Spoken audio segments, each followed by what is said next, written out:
बिना खूनो सुख दने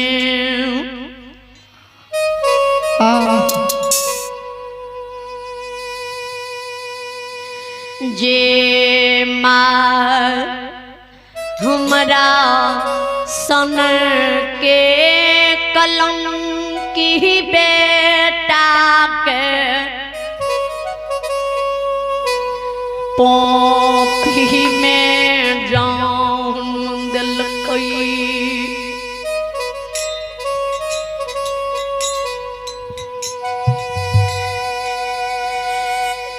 जे मैं बत्ती सो सुआ दूध पिलाक साल दुसाल गंदा पोछ अपना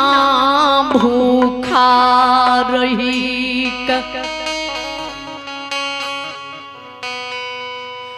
हमारा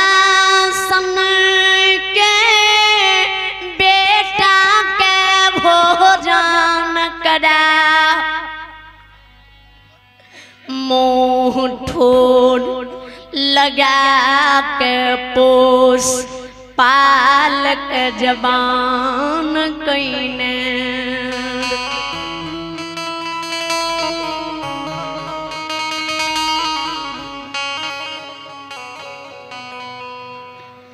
जी माइक बुढ़ारी अवस्था में पोपी में सुख दे के चाहिए जे माइक बुढ़ारी अवस्था में लाठी के असरा बने के चाहिए वही माइक बिना खूनो सुख दने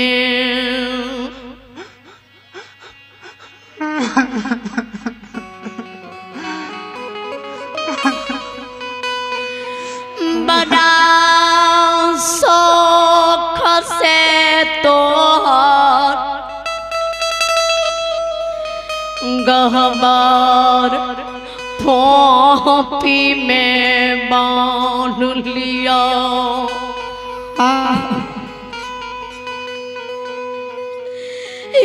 रही बन से खरही नान बिरदा बन से बिटी बांसनान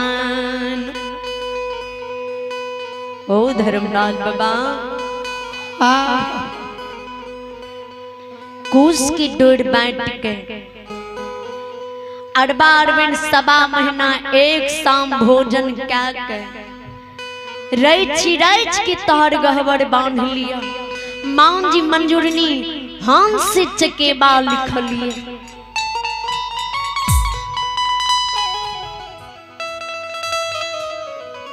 बड़ा शौक से द्वार पर अशोका वृक्ष लगलिए जय समान दुनिया में मानव पुत्र पुत्री के पोसैये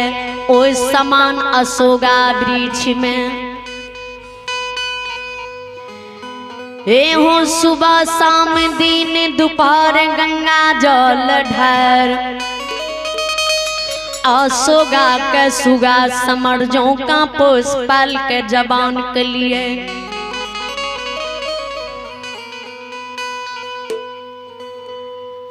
सब दुख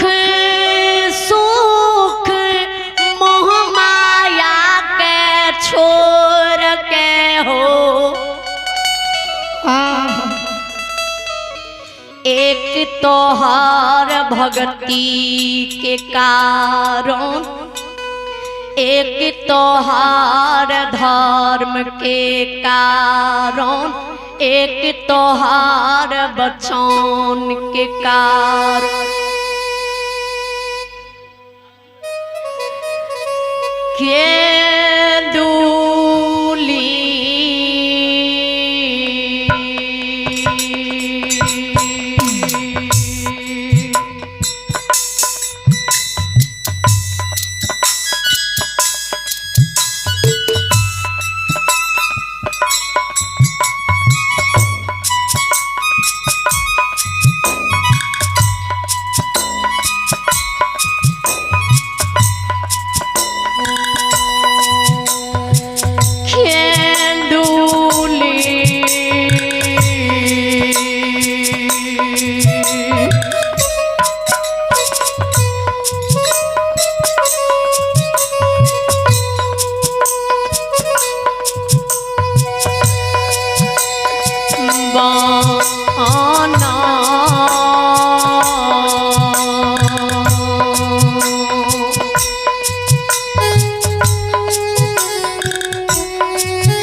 ओ जगा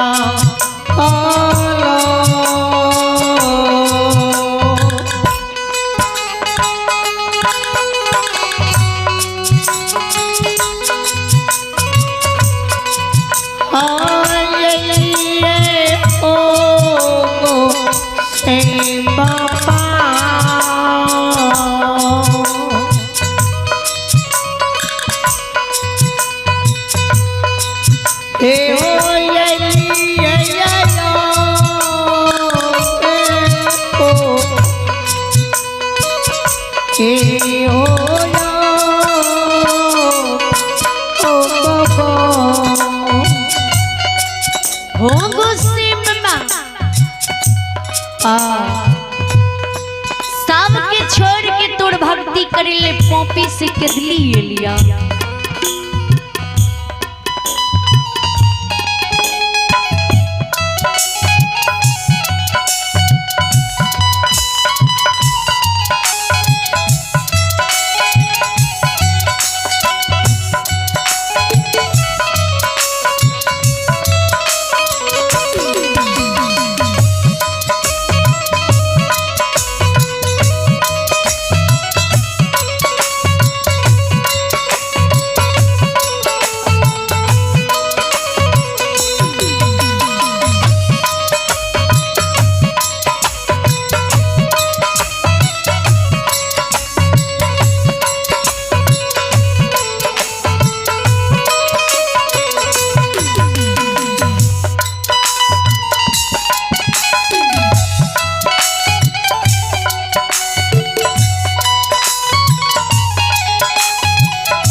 आइए एक श्रद्धालु के नाम सुने। आइया वे देवा कुमार है जिन्होंने सादा दिल से शानदार 50 रुपए की दान दी। श्रद्धालु को भगवान हर मनोकामना पूर्ण करे परमात्मा सादस की रखी। आइया वे चाहत कुमारी और शुभम कुमार घर भटिनी के निवासी जिन्होंने शारदा दिल से पर्चा पर पैसा भी दर्शा देवे 51 रुपए की दान दी। श्रद्धालु को भगवान हर मनोकामना पूर्ण करे परमात्मा सादस की रखे।